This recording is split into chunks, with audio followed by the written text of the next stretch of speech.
When I walked down the aisle that day, the lights felt brighter than ever, the music softer, and every heartbeat louder. I had imagined this moment since I was a little girl. My hands were trembling, not because of fear, but because it felt unreal that I was finally marrying the man who made me feel seen, Michael Brooks. He was calm, kind, and steady, everything I thought love was supposed to be. But as I walked closer to him, my eyes caught something strange. My parents weren't smiling. Everyone else had this look of joy and pride, but my mom's eyes were cold, her lips pressed tight like she was holding back something bitter. My dad looked impatient, like he wanted the ceremony to be over. For a moment, my chest tightened. Something felt off, but I tried to ignore it. This was my wedding, the day I had dreamed about for years. I kept walking, step by step, forcing myself to focus on Michael's face. His eyes were soft, full of love. That was all I needed. I told myself that maybe I was imagining things, maybe my parents were just emotional. But deep inside, a small voice whispered that it wasn't that simple. When we exchanged vows, I tried to block everything else out. Michael's words were gentle and true, and when it was my turn, I poured my heart out. People clapped, and for a second, I believed everything would be okay. My mom dabbed her eyes with a tissue, and my dad even managed a small smile. I wanted to believe it was genuine. I wanted to believe that maybe, for this one day, they could be happy for me. After the ceremony, I caught my mother whispering to my sister Rachel. They looked at me and then quickly turned away. My stomach twisted. I didn't know what they were saying, but it wasn't anything kind. Still, I kept my smile, greeted guests, and tried to push the thought away. The photographer asked us to gather for pictures, and that's when my mom said, "Make sure you get Emily's good side, though I'm not sure which one that is." People around laughed awkwardly. I laughed too, pretending it didn't sting. I was used to her small jabs, but today it hurt more than usual. As we moved to the reception area, I saw my dad whispering to one of Michael's uncles. They both looked in my direction. My heart started to race, but I stayed quiet. I didn't want to ruin my own day with overthinking. Still, every time I looked at them, their faces told me something I didn't want to admit. They weren't here to celebrate me. They were here for something else. Something darker. I kept holding Michael's hand tightly, reminding myself that no matter what happened, I wasn't alone anymore. I didn't know it yet, but this day would reveal the truth about my parents in a way I never could have imagined. The same people who should have protected me were about to show me how deep betrayal can cut. Growing up in my parents' house was like living in someone else's shadow. My sister Rachel was always the favorite, the golden child who could do no wrong. She got the best of everything: new clothes, praise for the smallest achievements, and endless attention. If she came home with a B, it was because the teacher was unfair. If I came home with an A, my mom would say, "Well, it's about time you did something right." My dad, Robert, wasn't much different. He adored Rachel and treated me like an afterthought. When relatives visited, he would proudly talk about Rachel's college grades, her friends, and her plans. I usually stood nearby, pretending to be busy, just so I wouldn't have to hear my name left out again. Over the years, I learned to stay quiet. It was easier than fighting for a place I'd never have. Rachel knew she was the favorite, and she used it. If we ever argued, she'd run to Mom, crying that I was being mean, and I'd end up grounded or blamed. She grew up confident and spoiled. I grew up careful, always trying not to give them another reason to look at me with disappointment. When I met Michael, things started to feel different. For the first time, I was loved for who I was. He didn't see me as the quiet, awkward girl my family ignored. He saw me as someone worth loving. I remember the first time I introduced him to my parents. My mom smiled tightly, and my dad shook his hand like he was testing him. The moment Michael stepped out of the room, my mom said, "He seems nice. Let's hope he realizes what he's getting into." It hurt, but I laughed it off. I had learned that ignoring their comments was the only way to survive. I kept telling myself that once they saw how happy Michael made me, maybe they'd change. Maybe love would finally make them proud of me. But their attitude only got worse after we got engaged. My mom called my ring modest and asked if Michael couldn't afford something a little better. When we announced the wedding date, my dad sighed and said, "Don't rush into something you might regret." They didn't even try to hide their disapproval. Still, I kept inviting them to be involved, picking the venue, the flowers, the dress. I thought including them might help bridge the gap between us. But every time I tried, they made it clear that Rachel's opinion mattered more. My mom would ask Rachel, "What do you think?" before she even looked at me. Rachel loved the attention, smiling while pretending to help. It was exhausting, trying to win their approval. Yet deep down, I wanted them to be proud just once. I wanted my mom to look at me and say I'd done something right. But no matter what I did, it was never enough. I didn't realize it then, but that same jealousy and favoritism that had shaped my childhood were about to destroy something much bigger, the happiest day of my life.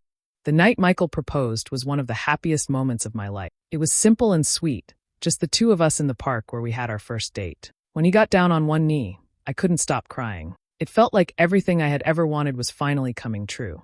I couldn't wait to tell my parents, even though part of me knew they wouldn't react the way I hoped. When I called my mom, she sounded surprised, not happy. Her first words weren't congratulations. She said, "Are you sure he's serious about this?" Then she added, "Well, I guess it's better than nothing." I laughed awkwardly, trying not to let it ruin the moment. When I told my dad, he sighed and said, "Well, at least someone's willing to take responsibility for you." It stung, but I smiled through it. That's what I always did. I still wanted to believe they'd come around, so I invited them to dinner with Michael's parents. I hoped it would bring everyone closer. But the dinner was uncomfortable from the start. My mom kept asking Michael's parents personal questions, like how much he earned and whether his family had any debts. My dad kept making jokes about how I wasn't easy to live with. Everyone laughed politely, but I could feel the tension growing. A few days later, I noticed something had changed. Michael's parents, who had always been warm and kind to me, suddenly became distant. His mom stopped calling me by my first name and started referring to me as Michael's fiancé. His dad seemed polite but cold. I didn't understand what I had done wrong. One afternoon, while helping Michael's mom set the table for a family dinner, she said something that made my stomach drop. She mentioned, "I know everyone has a past, dear, and it's good that Michael doesn't hold it against you." I froze. I asked her what she meant, and she looked confused. She said, "Oh, your parents told us you had a hard breakup because of, well, infidelity. But we're not judging." I felt my chest tighten. I had never cheated on anyone in my life. The fact that my own parents had spread such a cruel lie made me feel sick. I excused myself, went to the bathroom, and cried quietly for a few minutes. I couldn't believe the people who raised me could go that far to ruin my reputation, and right before my wedding. That night, I told Michael everything. He was furious but calm. He held me and said he didn't believe a single word they said. I cried into his chest, shaking with anger and heartbreak. It hit me then. My parents weren't just being difficult or judgmental anymore. They were trying to destroy my relationship. They couldn't stand that I had found happiness without their approval. And for the first time, I realized they might never want me to be happy at all. After the engagement drama, I still tried to believe things could get better. I wanted my wedding to be peaceful, not a battlefield. So, despite everything, I kept including my parents in every step of the planning. I thought maybe if I showed them kindness, they'd finally support me. But I was wrong again. From the first meeting with the wedding planner, my mom found something negative to say. When I showed her pictures of the dress I loved, she laughed and said, "You should wear ivory, not white. It's more honest." I froze for a moment, pretending I didn't understand what she meant. My dad smirked like it was funny. The wedding planner looked uncomfortable, and Michael tried to change the subject. I smiled tightly, but inside I was burning with embarrassment. When we went to see the venue, Mom said it was too fancy for someone like me. Dad added, "It'll look empty. You don't have that many friends." Every word chipped away at me, but I kept pretending everything was fine. I didn't want to give them the satisfaction of seeing me break. Then came the food tasting. I had spent weeks picking a menu that felt special, simple, elegant, something everyone would enjoy. But my parents made faces at every dish. Mom said, "You're serving this? Are you sure Michael's family won't think it's cheap?" Rachel laughed and added, "You could have at least picked something exciting. This feels boring." Michael reached under the table and squeezed my hand. I knew he wanted to defend me, but I shook my head. I just wanted to get through it. Every meeting, every conversation, turned into another chance for them to insult me. Still, I couldn't bring myself to cut them out. Some part of me kept hoping they'd change before the big day. One afternoon, I came home early from work to drop off some papers. As I walked up the driveway, I heard voices inside, my mom, dad, and Rachel. I stopped before opening the door when I heard Rachel say, "Are you sure we should do it that way? It's kind of cruel." My mom replied, "It's not cruel. It's the truth. Everyone deserves to see the real Emily before it's too late." My dad laughed and said, "It'll be a wedding no one forgets." My stomach dropped. I didn't know what they were planning, but I knew it wasn't good. I stood there for a few seconds, frozen. Then I quietly walked away before they could see me. My hands were shaking. I didn't want to believe my own family was plotting something to ruin my wedding, but the look on Rachel's face that day told me everything. They were serious. That night, I couldn't sleep. I kept replaying their voices in my head. Michael noticed something was wrong, but I didn't tell him. I didn't want him to hate them, even though part of me already did. I decided I would stay quiet and keep watching. Whatever they were planning, I'd be ready for it, even if it meant finding out just how far my parents would go to hurt me. A week before the wedding, everything was finally coming together. The flowers were ordered, the cake was ready, and I was trying my best to stay calm. I told myself that once the day arrived, all the stress and tension would fade away. But deep down, I still had a bad feeling I couldn't shake. That feeling proved right when my cousin Samantha showed up at my house one evening. She looked nervous, almost guilty. We had always been close. She was one of the few family members who actually cared about me. I could tell something was wrong the second she stepped inside. She didn't even sit down before blurting out, "Emily, I need to tell you something." I felt my stomach twist. "What is it?" I asked. She took a deep breath and said, "I overheard your parents talking to Rachel at Grandma's house. They were laughing about making a little announcement during your reception, something that would open everyone's eyes." For a moment, I couldn't move. My throat felt tight. I asked, "What kind of announcement?" Samantha shook her head. "I don't know exactly, but the way your mom said it, it didn't sound good," she said. "After this, no one will see Emily the same way again." I just stood there in silence. The words hit me like a punch to the chest. I could picture my mom's smug smile, my dad's cruel jokes, Rachel's fake sympathy. They were planning to humiliate me in front of everyone, Michael, his family, my friends. On my wedding day, Samantha grabbed my hand and said, "You can't let them do this. Talk to them. Tell them to stop." But I shook my head.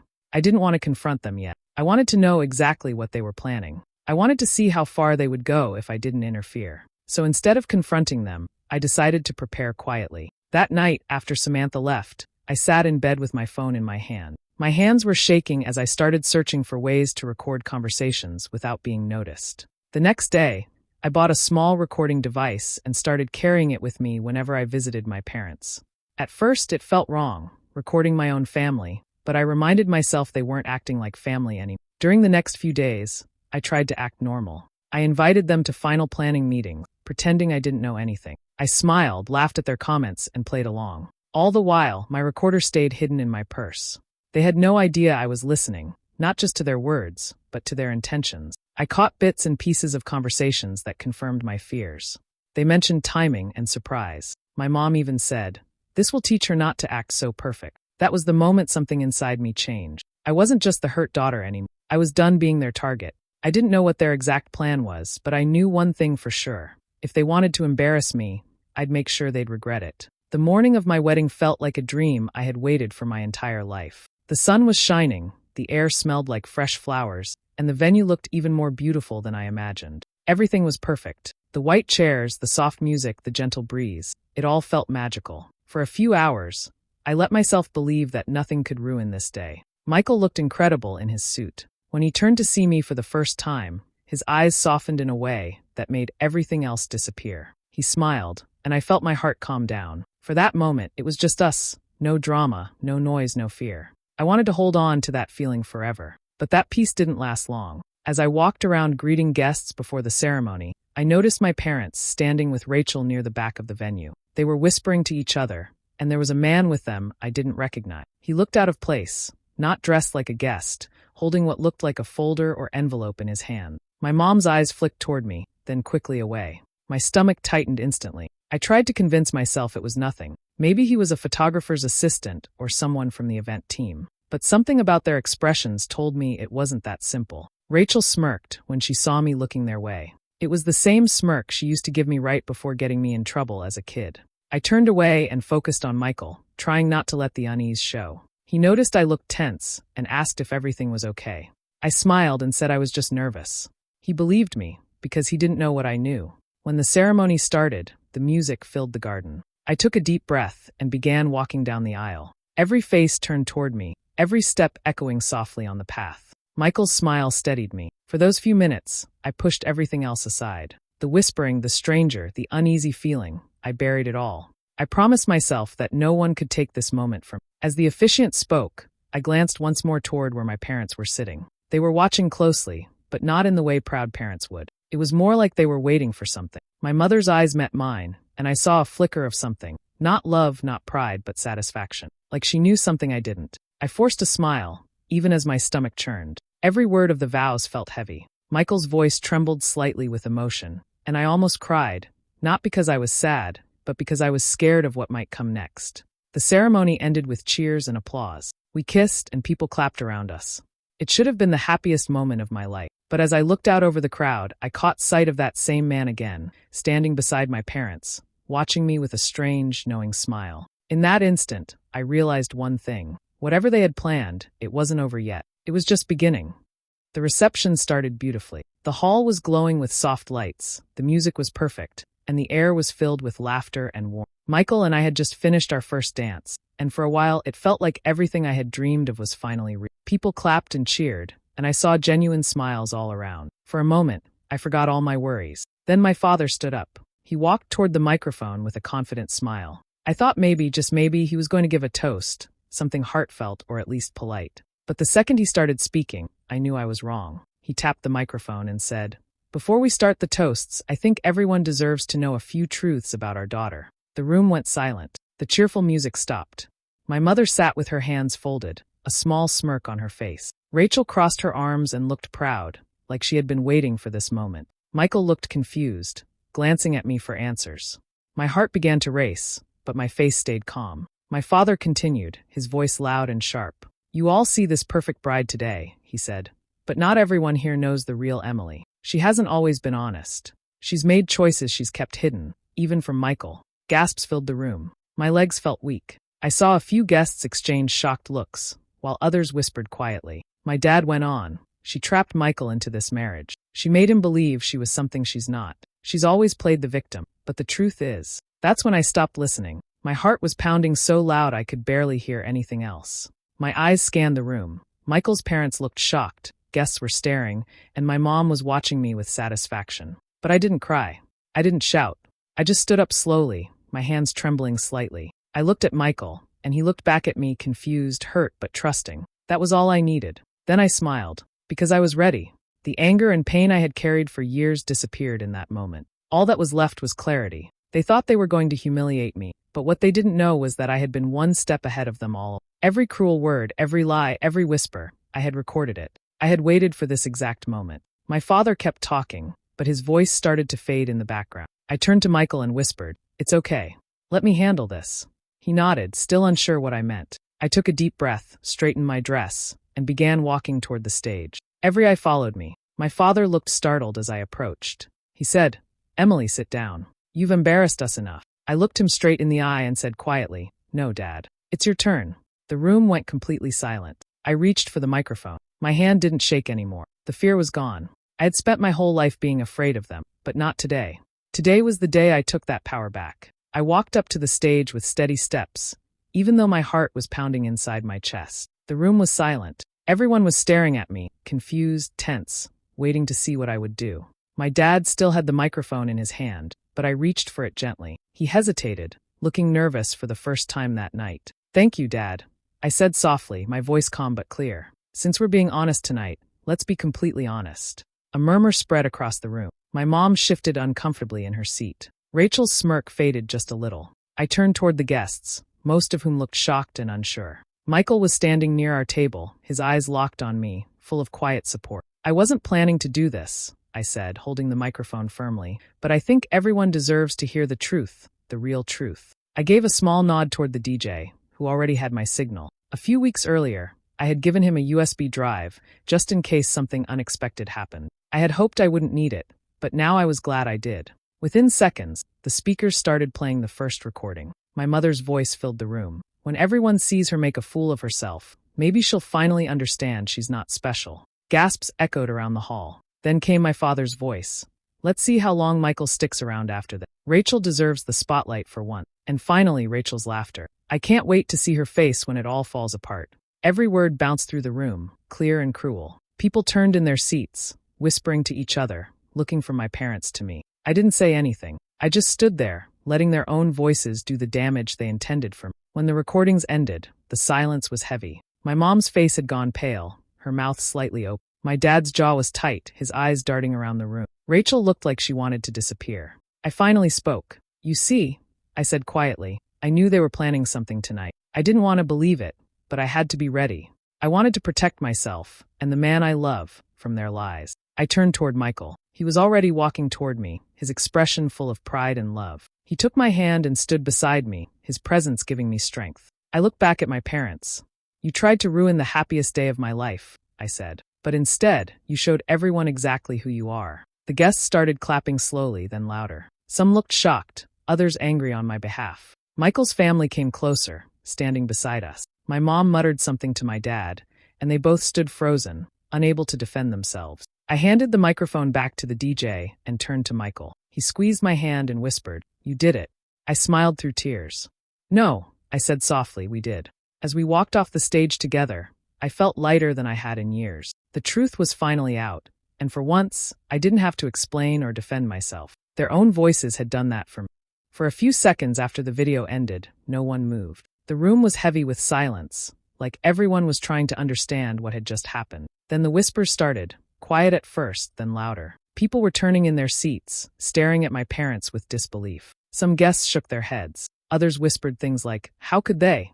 And that's horrible." My parents looked frozen. My mom's face was pale and tight, her hands gripping the edge of the table. My dad tried to stand up, but his legs seemed unsteady. Rachel sat completely still, staring at the floor. The tension was so thick it felt hard to breathe. Then finally my father tried to speak. This is out of context," he shouted, his voice shaky. "You don't understand." But no one believed him. His words only made things worse.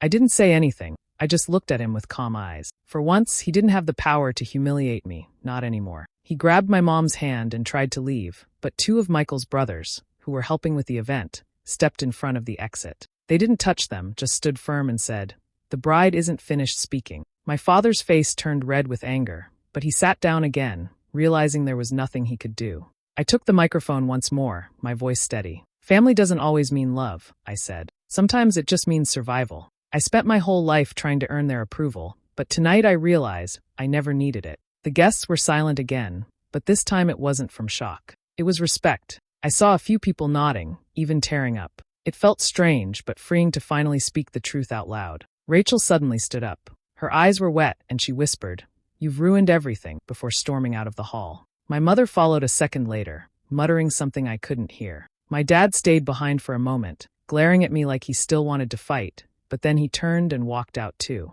When the doors closed behind them, the room felt different, lighter somehow. People began clapping again, this time louder and more genuine. Michael's parents came up to us. His mother's eyes were full of regret as she said softly, "I'm so sorry, Emily. We believed them for a while. We shouldn't have." I just nodded and told her it was okay. It wasn't her fault. Michael put his arm around me, and I leaned into him. The music started playing again, and slowly, people began to relax. Laughter returned, conversation picked up, and the night continued. But for me, something deeper had shifted. I didn't feel broken or embarrassed anymore. I felt strong. That night, when we finally got home, I took off my wedding dress and looked at myself in the mirror. I didn't cry. For the first time in years, I felt peace. A quiet kind of peace that comes only after you stop fighting for love that was never real. I realized that I had lost my parents that night, but I had gained something far more important: freedom, honesty, and a future built on truth. Months passed after the wedding, and life slowly began to feel normal again. Michael and I moved to North Carolina, far from the small town where everything had happened. The air felt lighter here, the silence softer. For the first time, I woke up without feeling the weight of old pain pressing on my chest. I decided to go no contact with my parents. There was no dramatic announcement. I just stopped answering their calls, stopped replying to their messages, and deleted their numbers. I didn't block them out of hate. I did it for peace. I realized I couldn't heal while constantly reopening the same wound. At first, I thought Rachel might understand someday, but she didn't. A few weeks later, she sent me a message that said, "You destroyed our family." I stared at it for a while before replying, "No, Rachel. You tried to destroy my happiness. I just didn't let you." She never wrote back. That was the last time I heard from her. There were moments I questioned if I had done the right thing. Sometimes, when I passed families laughing together at the park, I felt a sting in my chest. A small part of me still wished I had parents who loved me without conditions. But deep down, I knew the truth. I had been raised by people who only loved control, not me. Michael stood by me through it all. He never pushed me to forgive too soon or pretend things were okay. On quiet nights, we'd sit on our porch, watching the sun go down, and he'd hold my hand. He'd say, "You didn't lose a family, Em. You made space for a better one." And he was right. We built a new life, one filled with calm mornings, laughter, and no hidden cruelty. Sometimes Samantha visited, bringing homemade cookies and updates about her kids. She was one of the few relatives who stayed by my side through everything. We'd talk for hours about how peace doesn't come from perfect families, but from honest ones. I also started therapy, something I'd avoided for years. It helped me untangle the years of guilt and hurt I'd carried. My therapist once told me, closure doesn't always mean making peace with others. Sometimes it means making peace with yourself. That stuck with me. The more time passed, the less I thought about the wedding drama. It became just another story. Painful, yes, but part of the path that led me to the life I have now. I stopped wondering why my parents were the way they were. Some questions don't need answers. Some people don't deserve explanations. Now, when I look around our little house, the flowers Michael planted by the porch, the framed photos from our quiet, happy days, I realize I didn't lose anything that mattered. I just let go of what was holding me back. Sometimes the hardest goodbyes are to the people who raised you, but letting them go was how I finally learned to grow.